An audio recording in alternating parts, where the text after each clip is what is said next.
Dans le monde du catch, c'est assez compliqué de créer les futures stars de son entreprise. Il faut dire que quand au sommet de ces shows, on a des noms parfaitement établis, que ce soit des Hulk Hogan, des Undertaker, des Triple H ou des John Cena, on a tendance à laisser de côté la génération future et ça devient compliqué de s'assurer un avenir radieux avec des gros noms une fois que les stars actuelles ont pris leur retraite. Et justement, au début des années 2000, la WWE se retrouve petit à petit dans cette situation. Entre la fin de l'Attitude Era et le départ progressif des énormes stars comme Stone Cold et The Rock, il devient urgent pour l'entreprise américaine de construire les grands noms de demain, et cet objectif sera d'ailleurs l'élément central de la Ruthless Aggression. Vous le savez, il y a beaucoup de différents moyens de créer ces fameuses stars. On peut les mettre en rivalité les unes contre les autres, leur donner des matchs de championnat pour des titres importants ou même leur donner des victoires contre des noms déjà établis. Mais on peut également faire ce que la WWE a parfaitement réussi à faire en 2003, créer un clan avec le passé, le présent et le futur pour propulser des jeunes stars vers les sommets. Vous l'aurez compris, il est l'heure de parler de l'un des clans les plus importants de l'histoire,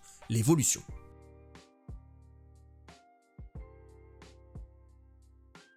Au début des années 2000, le numéro 1 de la WWE est sans aucun doute Triple H, récemment couronné champion du monde. The Game est au sommet de son art et il est en train d'asseoir sa domination sur le roster de Raw après la séparation avec SmackDown. À ce moment-là, Triple H est donc le présent de la WWE et dans les vestiaires, donc hors de nos écrans et de tout scénario, celui-ci va se lier d'amitié avec un certain Ric Flair, légende du catch et déjà 16 fois champion du monde, mais qui à ce moment-là est dans une période compliquée. La légende qui est revenue à la WWE il y a peu de temps a perdu l'intégralité de sa confiance en lui et il n'est plus que l'ombre de lui-même malgré son illustre carrière. Bien qu'il soit effectivement le passé, Ric Flair sous-estime grandement ce qu'il peut apporter aux talents actuels et futurs, mais grâce à cette nouvelle amitié liée avec Triple H, Ric Flair reprendra confiance en lui et acceptera d'apporter son aide aux catcheurs qui ont grandi devant ses matchs. À cette époque, dans le roster, on a de nombreux catcheurs qui sortent fraîchement du centre de développement de la WWE avec des noms comme John Cena, Brock Lesnar ou Shelton Benjamin, mais surtout deux noms qui à l'époque se perdent un petit peu dans tout ce roster, Batista et Randy Orton. Arrivé fin 2002, Randy Orton est blessé et il entretient seulement sa présence aux écrans au travers de vignettes insupportables, et Batista, quant à lui, sort tout juste de son histoire avec Devon Dudley qui ne lui a clairement pas permis d'exploser. Ces deux noms sont donc à ce moment-là clairement peu importants dans le roster et on était très loin de s'imaginer ce qu'ils allaient devenir, puisqu'à l'époque les fans avaient sans le savoir le futur de la WWE devant leurs yeux. On a donc introduit les quatre noms, le passé, le présent et le futur, et il est maintenant l'heure d'attaquer la création de ce clan légendaire. Lors de Unforgiven 2002, Triple H défend son titre contre Rob Van Dam et alors que les deux hommes luttent depuis de nombreuses minutes et que l'arbitre est KO à l'extérieur, Triple H en profite et prend un sledgehammer sous le ring. Van Dam empêche le champion de s'en servir avec son spinning heel kick et soudain le Nature Boy Ric Flair fait son entrée. Lui qui plus tôt dans le mois avait eu un match de championnat contre The Game se saisit du sledgehammer et s'approche du champion prêt à lui régler son compte. Le 16 fois champion du monde est donc prêt à coûter le titre à Triple H et à donner la victoire à Rob Van Dam, ce qui aurait été absolument incroyable, mais au dernier moment, Flair se retourne et envoie un énorme coup de sledgehammer dans le ventre du challenger, permettant à Triple H de le couvrir pour conserver son titre. Les deux nouveaux alliés se retrouvent donc au centre du ring, se serrent la main et célèbrent ensemble une gigantesque union venait de naître sous nos yeux. Ric Flair va commencer à accompagner The Game pour ses matchs, mais cette alliance allait devenir bien plus qu'une simple relation entre Triple H et le Nature Boy. Hors de nos écrans, donc en réalité, Flair et Triple H repèrent deux talents prometteurs qu'ils décident de choisir pour les accompagner dans un clan qu'ils vont emmener vers les sommets. Ces deux noms, vous les connaissez bien sûr, ils font d'ailleurs très certainement partie de vos catcheurs préférés. Je parle bien sûr de Randy Orton et de Mark Jindrak. Bon oui, je sais très bien qu'en réalité, beaucoup d'entre vous ne connaissent pas qui est Mark Jindrak et pourtant il était effectivement le premier choix pour rejoindre le groupe aux côtés du Nature Boy et du Game. Lui qui avait débuté à la WCW aux côtés de Sean O'Haire n'avait que 25 ans à l'époque et il était clairement vu comme le futur, mais après avoir fait des tests notamment dans des vignettes qui sont aujourd'hui assez connues, le jeune talent n'est finalement pas retenu pour rejoindre le groupe et les deux leaders allaient devoir trouver un autre homme pour jouer le rôle de l'enforcer du groupe, c'est-à-dire celui de la bête. Et quoi de mieux pour jouer le rôle d'une bête dans un groupe qu'un véritable animal, et c'est ainsi que la décision est prise derrière les rideaux. Randy Orton et Batista seraient les deux jeunes talents qui allaient rejoindre Flair et Triple H. Revenons donc aux histoires sur les écrans. Batista rejoint Raw suite à la draft et il est rapidement approché par le Nature Boy dans les vestiaires et Flair devient alors le manager de Triple H et de Batista. Au début, Flair est réellement associé avec les deux hommes séparément en tant que manager et l'animal n'aura donc pas tout de suite des interactions avec le champion du monde poids lourd, mais c'est finalement lors du Raw du 20 janvier 2003 que tout va se mettre en place quand Batista affronte Scott Steiner dans le main event de la soirée. Alors que Big Papa Pump est en train de dominer son adversaire sous les yeux de son nouvel associé Ric Flair, Randy Orton, qui avait eu une altercation avec Steiner dans les vestiaires en début de soirée, fait son entrée et s'en prend à celui-ci, causant causant la disqualification de Batista mais permettant à Ric Flair de s'en prendre au rival de Triple H. Steiner résiste quand même malgré le 3 contre 1, mais l'arrivée du champion du monde poids lourd va enfin permettre aux 4 hommes de prendre le dessus sur Steiner et celui-ci est donc passé à tabac au centre du ring. Orton, Batista, Triple H et Flair vont donc détruire Scott Steiner, lui ouvrant le crâne et lui envoyant un clair message: on venait sans le savoir de voir la naissance de l'un des plus grands clans de l'histoire de la WWE. Dès la semaine suivante, Batista et Triple H, respectivement accompagnés par Ric Flair et Randy Orton, vont faire équipe dans le main event de la soirée face à Rob Van Dam et Kane, et les 4 hommes vont grandement profiter de leur surnombre pour prendre le dessus sur Kane à l'extérieur, lui retirant son masque et le forçant à partir dans les vestiaires pour permettre à Batista de mettre un terme au match avec sa Batista bombe. Triple H et ses acolytes vont tenter de s'en prendre à Van Dam après le match, mais celui-ci sera secouru par Steiner, qui subira alors lui-même les conséquences de son intervention, se faisant à son tour détruire par les 4 nouveaux associés. On arrive donc au Raw du 3 février 2003, et si Batista, Randy Orton, Triple H et Ric Flair sont déjà associés aux écrans,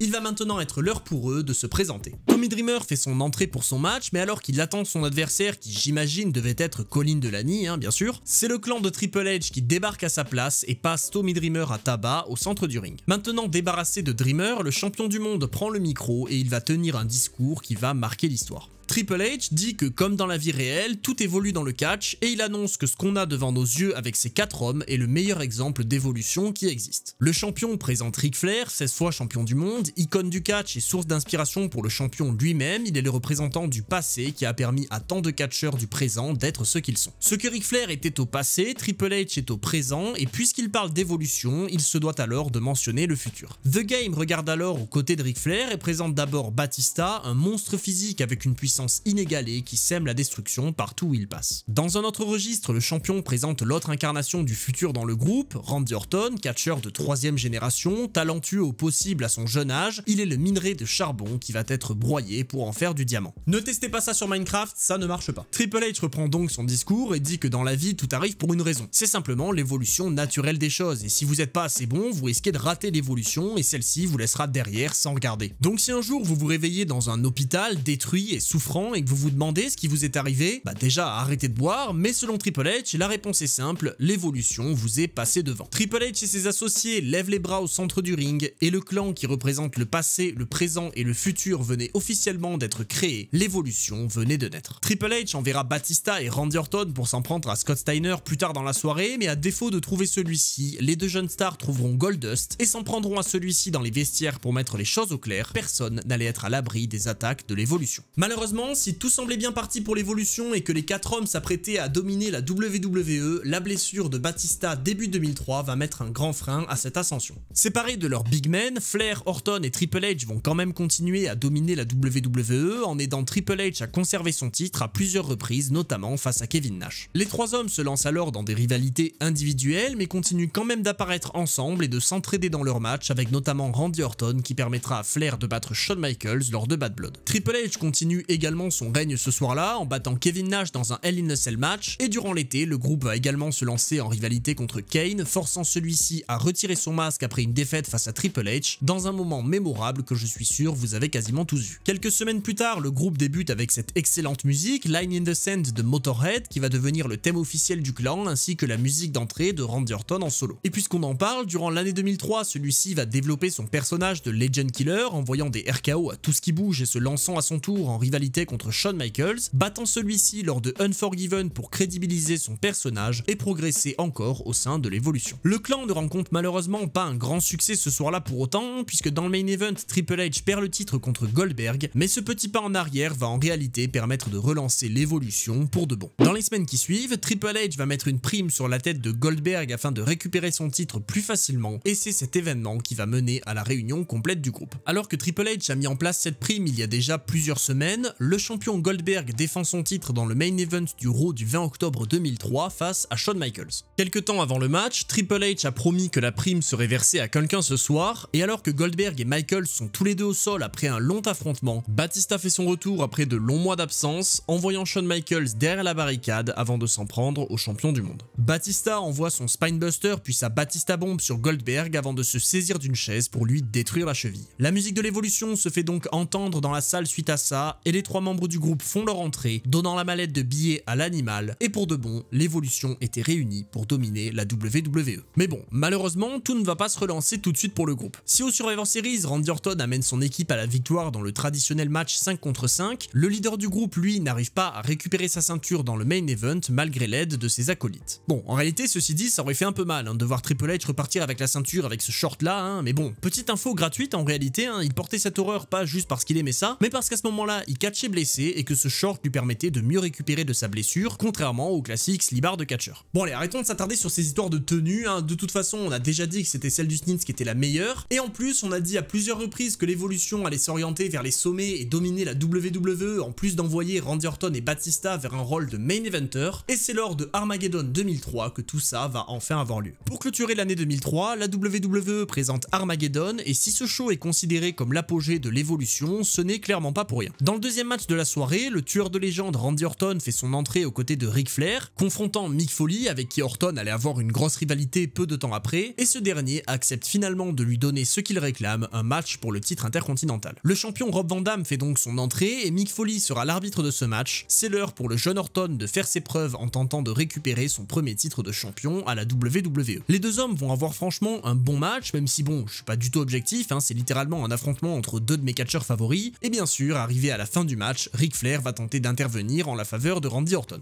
Bon, malheureusement pour Ric, il est stoppé dans sa course par Foley, mais sa distraction est suffisante pour permettre à Orton d'envoyer un impressionnant dropkick sur Rob Van Dam qui s'apprêtait à en finir avec son 5-star Frog Splash, et un RKO plus tard, toujours magnifiquement vendu par Van Dam, Orton le couvre pour aller chercher son premier titre de champion à la WWE à seulement 23 ans. Mais bon, revenons au show, suite à cette consécration pour une partie de l'évolution, la soirée continue, et Batista est le suivant à monter sur le ring face à Shawn Michaels. Malheureusement pour l'animal, lui qui avait pourtant le dessus sur le Heartbreak Kid et qui s'apprêtait à en finir avec sa Batista bombe, se fait surprendre par un switch in music de Shawn Michaels et perd le match. Mais bon, suite à sa défaite, l'animal refuse de quitter le ring malgré les entrées de Maven et de Matt Hardy pour le prochain match, et du coup Batista va en profiter pour exploser Maven au centre du ring pour libérer sa frustration. Détruire Maven ne sera étonnamment pas suffisant pour l'animal, qui n'en a jamais assez, et du coup, alors que les Dudley Boys viennent de conserver leur ceinture par équipe dans le Tag Team Turmoil, Eric Bischoff débarque et annonce qu'il reste encore une équipe dans le match avant d'introduire Batista et le Nature Boy Ric Flair. Les deux hommes qui sont parfaitement frais, bien que Batista ait déjà fait un match et demi, oui bon, un match et un quart si vous voulez, parce qu'il a juste détruit Maven, c'était pas vraiment un match, mais enfin bon, on s'en fout, ils étaient clairement en meilleur état que les Dudley Boys qui viennent de lutter pendant de nombreuses minutes, et donc justement, en moins d'une minute, l'évolution remporte le match après une Batista bombe, et nous avons de nouveaux champions par équipe. Mine de rien, Batista marque quand même un grand coup, puisqu'il remporte lui aussi son premier titre à la WWE, et en plus de ça, aux côtés d'une légende, donc le moment est d'autant plus grand. Les trois quarts de l'évolution sont maintenant titrés, il ne reste plus que le leader Triple H qui affronte Kane et Goldberg dans un triple menace dans le main event pour tenter de récupérer son titre poids lourd. Et justement, grâce aux diverses interventions de l'évolution, The Game parvient à river les épaules de Goldberg au sol et il récupère ainsi son titre de champion du monde. Armageddon 2003 se conclut donc de la plus belle des manières pour l'évolution, avec cette image qui est restée dans l'histoire, les trois hommes sur la rampe d'entrée avec tous les titres en leur possession, l'histoire venait réellement de s'écrire et personnellement je trouve ça absolument excellent quand il y a un clan qui détient toutes les ceintures. Les rôles en plus sont parfaitement clairs, le leader est celui qui représente le présent et champion du monde, ce qui est parfaitement logique, le représentant du passé est celui qui est le moins près des deux jeunes sont champions par équipe, et enfin l'homme qui est le plus proche d'éclore pour véritablement devenir le présent à son tour est champion intercontinental, bref à mon sens tout est parfait. Le clan continue sa progression à la WWE puisque dès le Royal Rumble le mois suivant Flair et Batista conservent leur titre par équipe, Orton propose un bon petit run dans le Royal Rumble et Triple H parvient à conserver son titre dans le main event terminant son last man standing face à son nouveau challenger Shawn Michaels en match nul. Malheureusement, quelques semaines plus tard lors du Raw du 16 février 2004, Ric Flair et Batista perdent leur ceinture au profit de Booker T et Rob Van Dam pour s'orienter vers WrestleMania sans leur ceinture, mais malgré ça, l'évolution se dirige quand même vers la plus grande scène du monde où Orton, Batista et Flair affrontent la Rock and Sock Connection pour le dernier match du Rock avant son retour en 2011, battant l'équipe légendaire dans un très bon match pour asseoir leur domination. Cette victoire est importante pour le groupe puisque si une bonne partie de l'évolution a du succès à WrestleMania, on ne pourra pas en dire autant pour le leader Triple H qui ne parvient pas à conserver son titre dans le main event face à Shawn Michaels et Benoit puisque c'est celui-ci qui repartira avec la ceinture. On peut donc dire que WrestleMania se termine sur une note plutôt négative pour l'évolution, en tout cas pour son leader, et le groupe va donc devoir trouver un moyen d'asseoir à nouveau sa domination. Une semaine après WrestleMania, Flair et Batista récupèrent leur titre par équipe avant de les reperdre un mois plus tard contre Benoit et Edge, et Randy Orton Orton de son côté est celui du clan qui s'en sort le mieux puisqu'il restera champion intercontinental pendant encore quelques temps. Le Legend Killer se lance alors en rivalité contre Mick Foley et les deux hommes ont un match extrêmement violent lors de Backlash 2004, un match que je vous conseille vivement parce qu'il est réellement considéré comme le match qui a construit l'avenir de Randy Orton, puisqu'au terme de 23 minutes d'un violent match, il bat Foley qui incarne pour l'occasion son personnage de Cactus Jack et Randy Orton conserve donc son titre intercontinental d'une sacrée manière. Bon, malheureusement il est le seul à bien s'en sortir ce soir-là parce que Flair perd son match d'ouverture face à Shelton Benjamin, Batista n'est même pas sur la carte et dans le main event au terme d'un très gros match aussi, Triple H ne parvient pas à retrouver son précieux titre de champion du monde. On voit donc à ce moment-là qu'après avoir eu un gros moment fin 2003 et avoir véritablement trouvé une place au sommet de Raw, l'évolution perd petit à petit en puissance et seul Randy Orton parvient à garder sa place et même à progresser. Le champion intercontinental conserve son titre au pay-per-view suivant, tandis que dans le main event, au terme d'une guerre absolument folle que je vous conseille aussi de revivre, Triple H bat enfin Shawn Michaels pour clôturer cette immense rivalité. L'évolution reprend alors un petit peu de pouvoir, même si ni Ric Flair ni Batista n'ont de match lors de Bad Blood, et les 4 hommes se joignent à leur leader à la fin du show pour célébrer un pay-per-view rondement mené. Tout ça nous mène donc au mois suivant, à Vengeance, où Orton met à nouveau sa ceinture en jeu contre Edge alors que Triple H a l'occasion de récupérer la sienne dans le main event face à Chris Benoit. Et si tout semblait repartir dans le bon chemin pour le groupe, les deux hommes perdent leurs matchs respectifs et l'évolution se retrouve alors à nouveau dans une passe difficile. Sans titre pour la première fois depuis Armageddon, le groupe a intérêt à rapidement trouver un moyen de se relancer, d'autant que Batista, qui est censé être le futur du clan, est légèrement laissé de côté, mais en réalité, tout ça est pour une bonne raison, la WWE avait un plan bien précis en tête. Lors du Raw du 26 juillet 2004, l'évolution a l'occasion de se remettre en route, puisque dans le main event, le leader Triple H, qui avait réussi à amadouer Eugene pour se le mettre dans la poche, a une dernière chance au titre mondial face au champion du monde. Les deux hommes vont avoir 1 heure pour se départager, et si on imaginait que l'évolution serait un facteur important dans ce match et que celui-ci était grandement attendu, un événement en début de soirée va augmenter encore plus les attentes du main event. Pour ouvrir le show, on a une Battle Royale dans laquelle 20 catcheurs s'affrontent avec à la clé un match de championnat pour le titre de champion du monde lors de SummerSlam. Les 3 membres de l'évolution font partie du match, mais ils ont avec eux dans le ring de nombreux autres challengers crédibles, notamment un ancien champion du monde dans la personne de Chris Jericho, mais également des noms qui sont en train d'émerger comme Edge qui est champion intercontinental. Naturellement, Orton, Flair et Batista travaillent ensemble, mais ça n'empêche pas Ric Flair de se faire éliminer par Maven et Batista de se faire éliminer par Jericho et par Edge. Il ne reste alors à la fin plus que Randy Orton et Chris Jericho. Le vainqueur du match se dirige à SummerSlam pour défier Benoit ou Triple H en fonction du résultat du main event. Les attentes sont absolument immenses. D'un côté, on a un ancien champion du monde, le premier champion indisputé de l'histoire, et de l'autre, un jeune Randy Orton, seulement une fois champion intercontinental et membre de l'évolution, qui en cas de victoire de son mentor dans le main event devra peut-être se confronter à celui-ci, mais avant toute chose, il doit se débarrasser de Y2J. Et justement, après être passé très proche de l'élimination à plusieurs reprises, Randy Orton envoie un coup de pied sur un Chris Jericho qui ne se tenait plus qu'à bout de bras à la dernière corde, et le jeune catcheur de l'évolution se dirige donc vers SummerSlam pour son premier match de championnat pour un titre majeur. On sent une tension dans les vestiaires entre Orton et Triple H, parce que le Legend Killer va souhaiter bonne chance à son mentor avant de lui dire que ce serait un honneur de l'affronter lors de SummerSlam, mais Triple H, qui est clairement inquiet pour son potentiel titre de champion, va dire au jeune Randy Orton qu'il est The Game et qu'il n'a absolument pas besoin de chance. Malheureusement pour lui, dans le main event suite à l'intervention de Eugene, Triple H est couvert par Benoit à quelques secondes de la fin du match et The Game quitte donc la soirée sans le titre qu'il convoitait tant. À SummerSlam, ce sera Randy Orton contre Chris Benoit pour le titre de champion du monde. Le Legend Killer réussira en plus à couvrir le champion du monde dans un match à 6 dès la semaine suivante à Raw pour s'orienter très confiant vers SummerSlam, contrairement à son leader qui est dans une extrêmement mauvaise passe après ses récentes défaites. On arrive donc à SummerSlam 2004. Alors que Batista a échoué dans sa quête au titre intercontinental en milieu de show et que Triple H a battu Eugene dans un match plus que moyen au cours de la soirée, le dernier membre de l'évolution à lutter ce soir-là est le jeune Randy Orton qui a l'occasion de marquer sa carrière et son histoire en remportant son premier titre de champion du monde et en ramenant de l'or dans l'évolution. Au terme de 20 minutes d'un excellent match, même si à nouveau je suis pas objectif, Randy Orton surprend le champion avec son RKO de nulle part, le couvre et quelques mois après avoir remporté son premier titre à la WWE, il marque l'histoire en devenant le plus jeune champion du monde dans un très grand moment.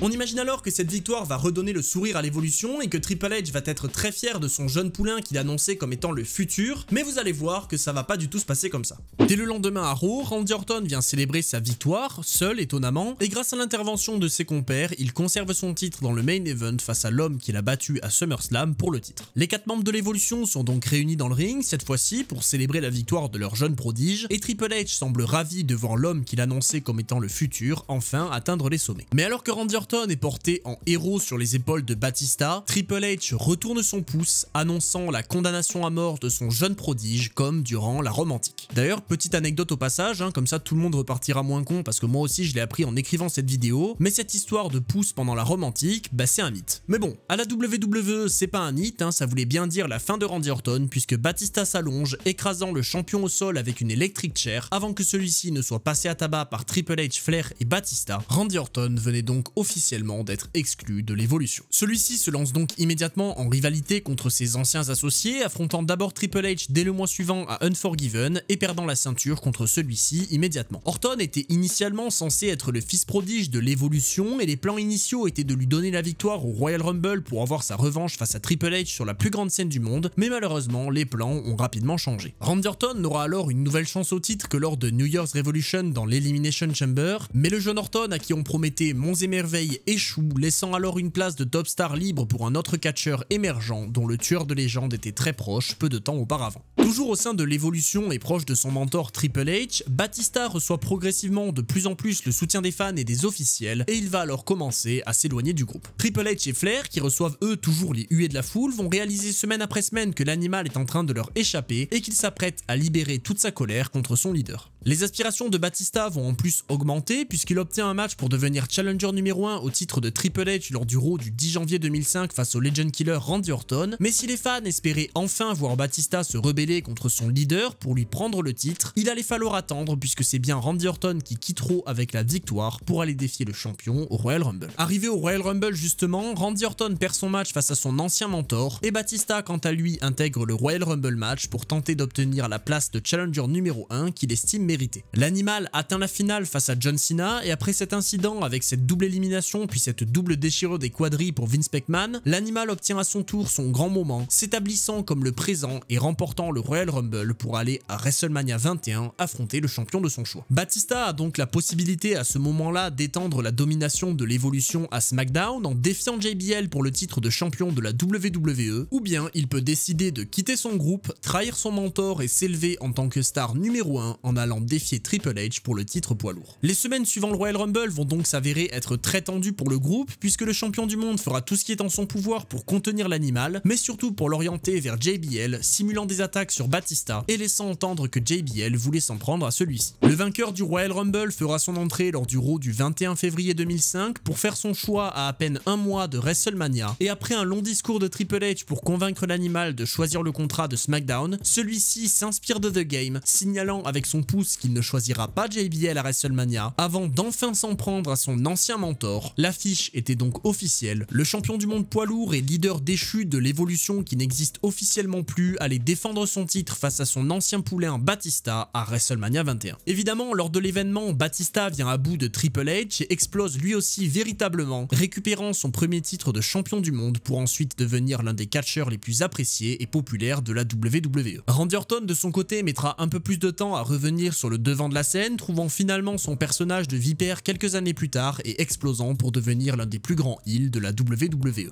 On peut donc dire que Triple H a réussi son objectif aux dépens de son personnage, il a bien créé le futur de la WWE, puisqu'après l'évolution, Randy Orton et Batista, qui étaient à l'origine deux catcheurs fraîchement sortis de la OVW, sont devenus de véritables stars, obtenant une place bien méritée au sommet de la WWE. L'évolution a donc parfaitement réussi son objectif, l'objectif qui est d'ailleurs celui de la plupart des clans dans le catch, prendre des catcheurs peu expérimentés et les mettre aux côtés de grands noms voire de légendes pour permettre aux rookies d'apprendre à leur côté pour finalement atteindre les sommets et devenir eux-mêmes des stars. C'est à mon sens l'illustration parfaite d'un clan à succès avec tous les ingrédients de la montée en puissance à la chute en passant par la grande phase de domination et l'évolution est encore à ce jour une de mes factions favorites à la WWE. J'espère que cette vidéo vous aura plu, si c'est le cas n'hésitez surtout pas à me le dire en commentaire et à envoyer une petite claque au bouton like et s'abonner. Vous pouvez aussi me rejoindre sur ma chaîne secondaire et ma chaîne Twitch et pour ceux qui veulent me soutenir vous avez aussi mon lien affilié Oli pour commander leur boisson et d'ici là je vous dis c'était Monsieur Hawkin et on se retrouve très vite